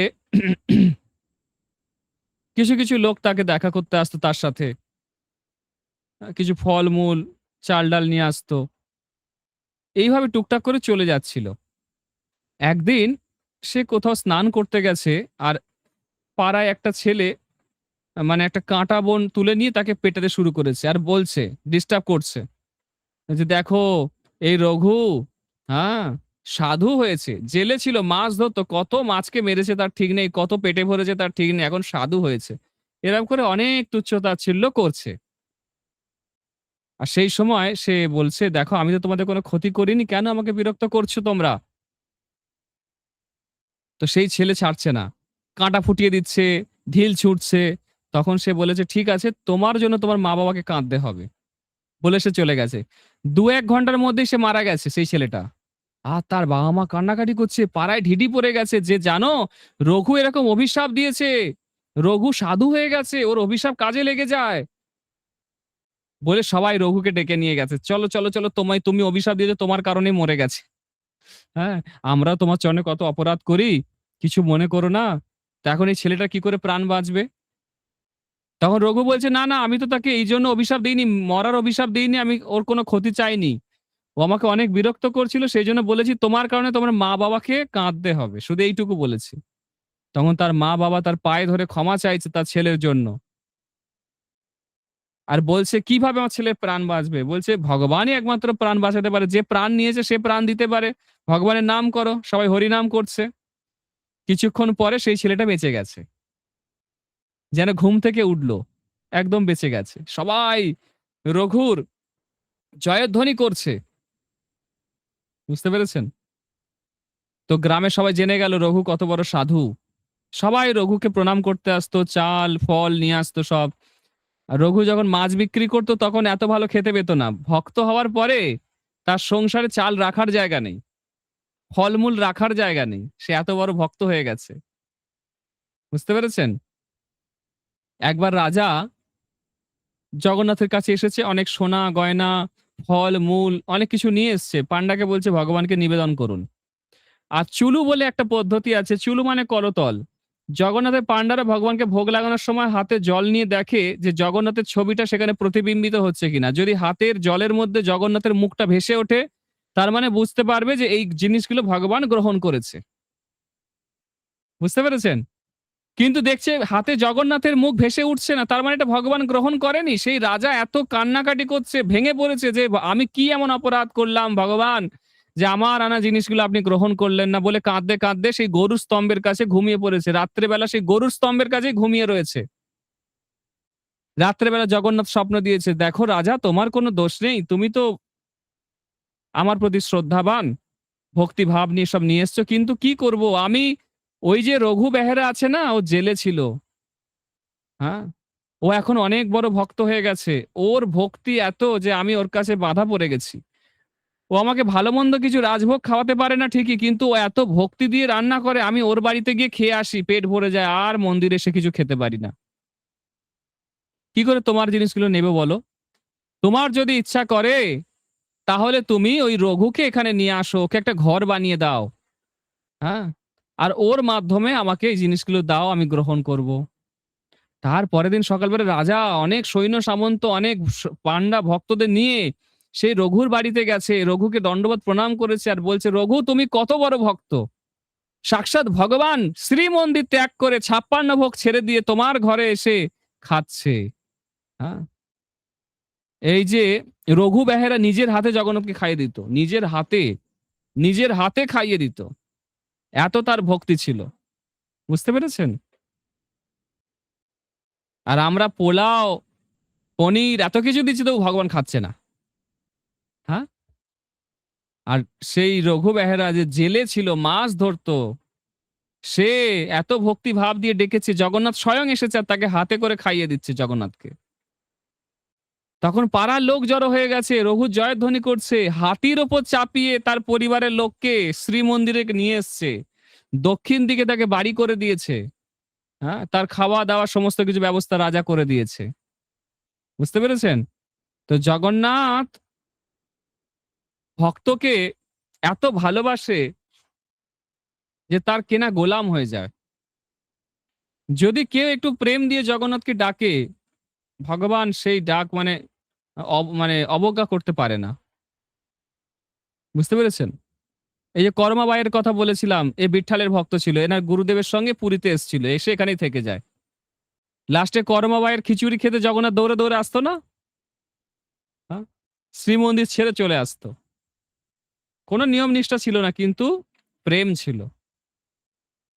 এরকম আরেকজন, হ্যাঁ, আহ, বৃদ্ধা মাতাজি ছিল। ওনার নামটা আমার মনে পড়ছে না। উম, ওই মাতাজি অনেক ছোটবেলায় বিধবা হয়ে গেছিল। আর বিধবা হয়ে গেলে মস্তক মুন্ডন করে নেয়। আহ, জগৎবন্ধুকে একটু ডাকুন। তো মস্তক মুন্ডন করে নিয়েছে সেই মাতাজি। আর সেই মাতাজি, হ্যাঁ, প্রতিদিন জগন্নাথকে দর্শন করতে আসতো, প্রতিদিন আসতো। একদিন এসে ভাবছে যে এই যে জগন্নাথ এত সারাক্ষণ মিষ্টি খায়, খাজা গজা পিঠে এটা ওটা সেটা, নিশ্চয়ই এর পেটে কৃমি হবে। কেউ একে তেতো দেয় না, কারণ শাস্ত্রে ভগবানকে তেতো দেওয়া বারণ আছে, বিষ্ণুকে তেতো কেউ দেয় না। কিন্তু এই মাতাজি ভগবানকে, জগন্নাথকে নিজের ছেলের মতো দেখে। বুঝতে পেরেছেন? একদিন বেশ করে সমস্ত রকম তেতো শাক, হিঞ্চে শাক, এই শাক ওই শাক করে, এটা ওটা করে তেতো জিনিস বানিয়ে নিয়ে এসছে কলা পাতায় করে। আর শ্রীমন্দির ঢুকতে গেছে, পান্ডারা ধরে ফেলে দিয়েছে, ঘাড় ধাক্কা দিয়ে বের করে দিয়েছে। আর সে বলে এসছে, যদি জগন্নাথ স্বয়ং আমার কাছে যায় তাহলে আমি আসবো, আর না হলে আমি কোনোদিন এই মন্দিরে আমি আসবো না। আমার ছেলের কাছে আমি যাচ্ছি আর পান্ডারা আমাকে আটকাচ্ছে, এত বড় সাহস! আহ, এক সেকেন্ড।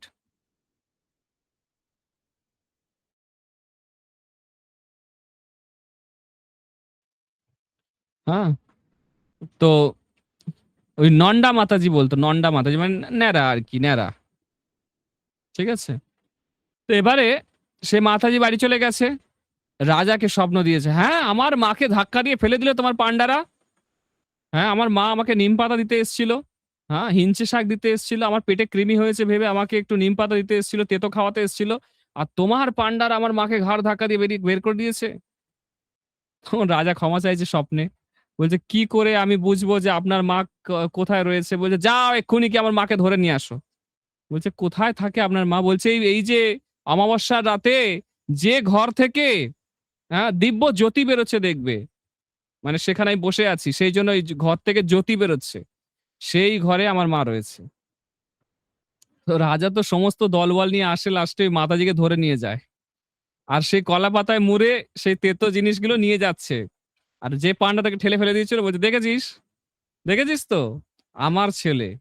হ্যাঁ, তুই তখন এরকম বেকার বেকার ঝামেলা করলি বলে জগন্নাথকে গিয়ে সে তেতো খাওয়ালো। সেই থেকে জগন্নাথের যে 56 ভোগের মধ্যে তেতো আইটেম অ্যাড হয়ে গেছে। বুঝতে পেরেছেন? জগন্নাথকে ডেলি নিম পাতা দেওয়া হয়। যে ওর লীলা মানে মানে অফুরন্ত লীলা, অনন্ত লীলা, অনন্ত লীলা, জগন্নাথের অনন্ত লীলা। হ্যাঁ, পুরীতে এত মানে অস্বাভাবিক অস্বাভাবিক ঘটনা সমস্ত ঘটে, কল্পনা করতে পারবেন না। হ্যাঁ, একবার তো একটা ঘটনা ঘটেছে আপনাদের বলি। মন্দিরের ভেতর শ্বেত গঙ্গা বলে একটা জায়গা আছে না, শ্বেত গঙ্গা, যেখানে গঙ্গা দেবী রয়েছে। তো সেখানে একটা পান্ডা ডুব দিয়েছে আর উঠেছে এসে হুগলি জেলায়। হুগলি জেলায় চলে এসছে, মাথা তুলে দেখছে এটা হুগলি জেলা।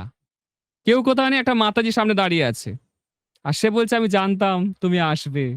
বলছে আরে আপনি কে? বলছে আমি জগন্নাথের ভক্ত। হ্যাঁ, আমার খুব ইচ্ছা একটা পান্ডাকে বিয়ে করার।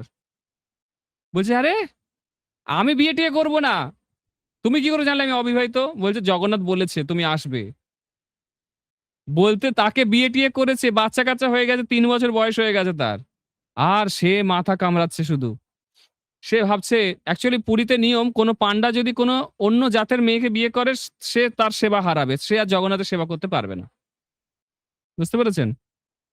তো সে ভাবছে আমি আমার জগন্নাথকে প্রভুকে ছেড়ে 3-4 বছর আমি এখানে চলে এসেছি। হ্যাঁ, আমি কি করে জগন্নাথের সেবাতে আবার যুক্ত হব?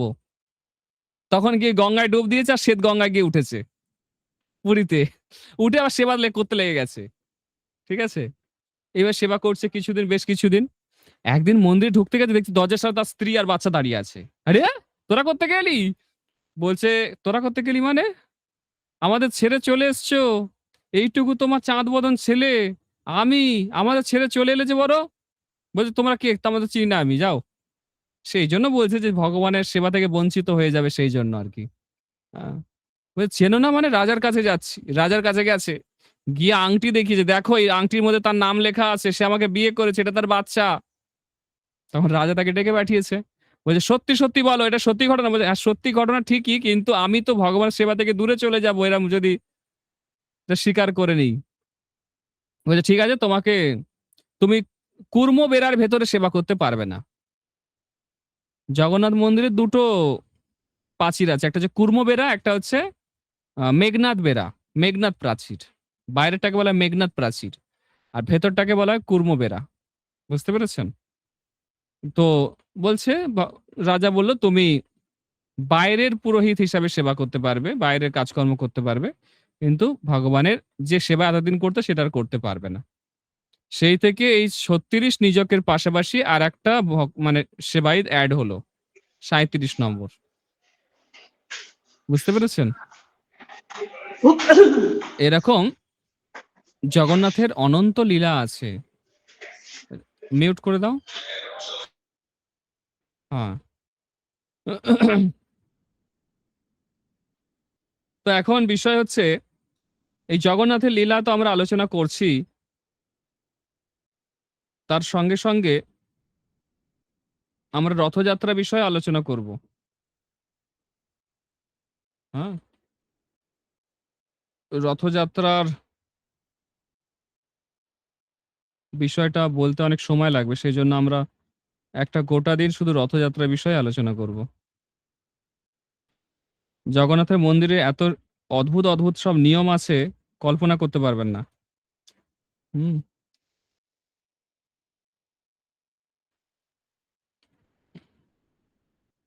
একবার এরকম হয়েছে, একটা বিড়াল শ্রীমন্দিরের ভেতর ঢুকে পড়েছে আর গিয়ে জগন্নাথের কাঁধের ওপর গিয়ে বসে পড়েছে। জগন্নাথের কাঁধের ওপর গিয়ে বসে পড়েছে, বাস খেল খতম। পুরীর নিয়ম অনুসারে অ্যাকচুয়ালি ইন্দ্রদুম্ন মহারাজ সব নিয়ম করে গেছে যে কি হলে কি হবে, কি করতে হবে। নিয়ম হচ্ছে বিড়াল যদি মন্দিরে ঢুকে যায়, এখন পুরো মন্দির ধুইতে হবে। বুঝতে পেরে তবে রান্না চাপবে। এবার যে নদী থেকে জল এনে মন্দির ধোয়ার কথা, সেই মন্দির সেই নদী শুকিয়ে গেছে। বোঝো ঠেলা এবারে। একদিন, দুদিন, 3 দিন অপেক্ষা করার পরেও কিছু হচ্ছে না। কি করে হবে? রান্না-বান্না সব বন্ধ। ৬,০০০ লোক না খেয়ে। তখন তারা জগন্নাথের কাছে অত্যন্ত আকুল হয়ে প্রার্থনা করছে। তারপরে বৃষ্টি হলো, সেই নদীর জল ভরলো, তারপরে সেখান থেকে জল এনে ধুইলো, তারপর রান্না হলো। কি বলছি বুঝলেন? এই হচ্ছে জগন্নাথ পুরীর নিয়ম। অনেকে বলে কিছু নিয়ম নেই, অনেক আবার নিয়ম আছে। এমন নিয়ম, সে নিয়ম আর ধরা-ছোঁয়ার বাইরে। বুঝতে পেরেছেন? জগন্নাথের নিয়ম সব ধরা-ছোঁয়ার বাইরে। কল্পনা করতে পারবে না কেউ। আ অদ্ভুত সব নিয়ম। জগন্নাথের রান্নার মধ্যে কোনো টমেটো, কোনো কাঁচা লঙ্কা, কোনো বেগুন, কোনো চিনি এসব ইউজ হয় না। কোনো বিদেশি মসলা, কোনো বিদেশি সবজি কিচ্ছু ইউজ নেই। বুঝতে পেরেছেন? পুরো স্ট্রিক্ট নিয়ম। মাটির পাত্রেই রান্না হবে। কুয়োর জলেই রান্না হবে। কাঠের আগুনেই রান্না হবে। গ্যাসে নয়। অদ্ভুত নিয়ম। এখনো পর্যন্ত চলে আসছে এই নিয়ম। এই হচ্ছে শ্রীক্ষেত্র পুরী ধাম। হ্যাঁ? তো আগামী ক্লাসে আমি আরো আলোচনা করব। যদি আপনাদের কারো কোনো প্রশ্ন থাকে আপনারা জিজ্ঞাসা করতে পারেন। ৫ মিনিট প্রশ্ন উত্তর করা যেতে পারে।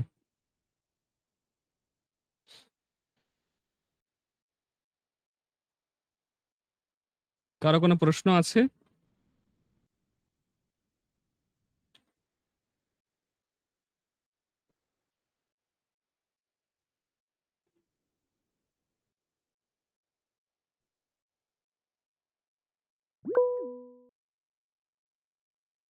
রূপিণী কৃষ্ণপ্রিয়া মাতাজি বলুন। হরে কৃষ্ণ প্রভু, প্রণাম। আচ্ছা প্রভু, বাড়িতে যদি জগন্নাথের জন্য কোনো ভোগ লাগানো হয়, সেটাও কি মাটির পাত্রতেই করতে হবে? না, না। ওটা কম্পালসরি নয়। হুম? প্রভুপাদ আমাদেরকে একটু স্ট্যান্ডার্ডটা লো করে দিয়েছে। লো করে দিয়েছে মানে আমাদের সুবিধার জন্য করেছে। যাতে আমরা হাঁপিয়ে না পড়ি। মাটির পাত্র প্রতিদিন কোথায় পাবেন? হ্যাঁ। স্টিলের পাত্রে করতে পারেন। কোনো সিলভারের পাত্রে করবেন না। স্টিল বা পিতলের পাত্র এতে রান্না রান্না করতে পারেন। আর ওইটা যে ওই যে নাড়ার ব্যাপারটা থাকে, মানে এমনি যেমন খুন্তি দিয়ে আমরা করি, সেটা দিয়েই তো করবো নাকি প্রভু? হ্যাঁ, করতে পারেন, কোনো অসুবিধা নেই।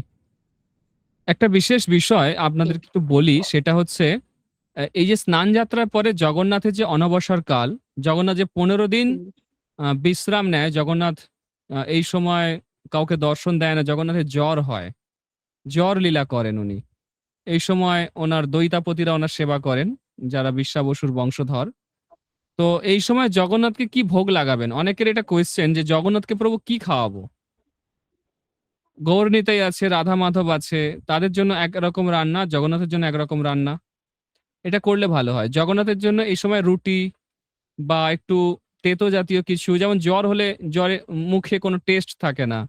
সেই সময় একটু হিঞ্চে পাতার পকোড়া, হ্যাঁ? বা একটু লেমন মানে কি লেমন পাতা দিয়ে, একটু গোলমরিচ দিয়ে, লবঙ্গ দিয়ে, এলাচ দিয়ে একটা গরম জলে একটা কাড়া বানানো হয়। সেটা করে দিতে পারেন। একটু চ্যবনপ্রাশ বানিয়ে দিতে পারেন আমলকি দিয়ে। আর এই সমস্ত জায়ফল, জয়িত্রী, হ্যাঁ? তারপরে হচ্ছে মধু, এই সমস্ত অনেক কিছু দিয়ে চ্যবনপ্রাশ বানানো যায়। সেটা ভগবানকে ডেইলি করে দিতে পারেন। হ্যাঁ? এছাড়া জ্বর হলে গরম দুধ, হ্যাঁ? বা মধু, একটু মধু দেওয়া, হ্যাঁ? এগুলো প্রতিদিন ভগবানকে দেবেন। আর জগন্নাথকে যদি আলেখ্য থাকে তাহলে একটা সুন্দর রুমাল বা একটা সুন্দর ব্ল্যাঙ্কেট রেখে সেখানে ভগবানকে শয়ন দিয়ে রাখতে হবে। ভোগ লাগানোর সময় তুলতে হবে। ভোগ লাগানোর পরে আবার ভগবানকে আচমন করিয়ে দিয়ে বিশ্রাম দিতে হবে। যাদের একটা ঘরের মধ্যেই রয়েছে তাদেরকে জগন্নাথকে একটু আলাদা করে রাখতে হবে সেই সময়। হ্যাঁ? জগন্নাথ এই সময় কাউকে দর্শন দেবে না, একটু বিশ্রাম নেবে। ঠিক আছে? এইটা হচ্ছে বিষয়। আর আরো অনেক কিছু করা যেতে পারে। আপনারা জ্বর হলে যেগুলো খান সেগুলো ভগবানকে দিতে হয় এই সময়। জ্বর হলে মানুষ যেমন একটু মানে হালকা শুকনো খাবার পছন্দ করে।